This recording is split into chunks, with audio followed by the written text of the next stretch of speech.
আজি ইয়াত মই আহিছো, এজন ডেকা ল'ৰাক লগ পালো, পুলিচত ফিজিকেল টেষ্ট হৈছে, ল'ৰাজনে ফিজিকেল টেষ্টত পাছ কৰিছে। মোক সুধিছে, ছাৰ পৰীক্ষা কেতিয়া হ'ব? মই ক'লো ফেব্ৰুৱাৰীত হ'ব। ধুনীয়াকৈ গুচি গ'ল। আগত হ'লে কি ক'লেহেঁতেন যে ছাৰ চাকৰিটো দিয়ক।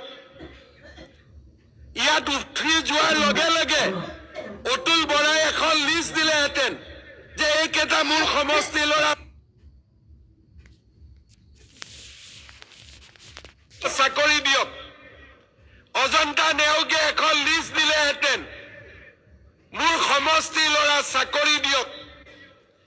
কিন্তু আজি সকলো যুৱক যুৱতীয়ে জানে যে এইখন বিজেপিৰ চৰকাৰ, ইয়াত মাত্ৰ দুখীয়া ঘৰৰ ল'ৰা ছোৱালীয়ে চৰকাৰী চাকৰি পাব।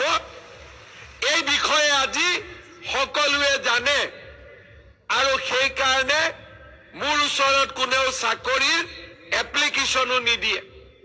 প্ৰথমতে দিছিলে, আজিকালি এপ্লিকেশ্যনো নিদিয়ে, মাত্ৰ খবৰ লয় ৰিজাল্ট কেতিয়া দিব, পৰীক্ষা কেতিয়া ওলাব, আকৌ বিজ্ঞাপন কেতিয়া ওলাব। আজি আমাৰ অসমত আপোনালোকে যেনেকে মাইক্ৰ' ফাইনেন্সৰ লোনৰ পৰা মুক্তি পালে, সেই ধৰণে এটকাও ঘোষ নিদিয়াকৈ আজি আমাৰ চৰকাৰৰ দিনত 1.5 লাখ ল'ৰা ছোৱালীয়ে চৰকাৰী চাকৰি পাবলৈ সক্ষম হৈছে। কোনেও ক'তো 1 টকাও ঘোষ দিবলগীয়া হোৱা নাই। মই ডাঙৰ হিচাপ নিদিওঁ।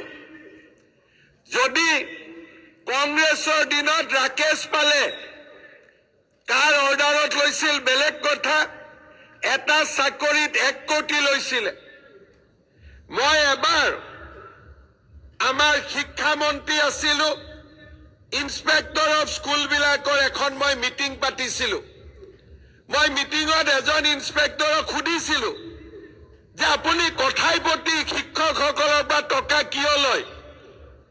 শিক্ষকজনে মোক থিয় হৈ ক'লে, যাৰ সঁচা কথাটো কম নে ছাৰ মিছা কথাটো কম? মই বোলো সঁচা কথা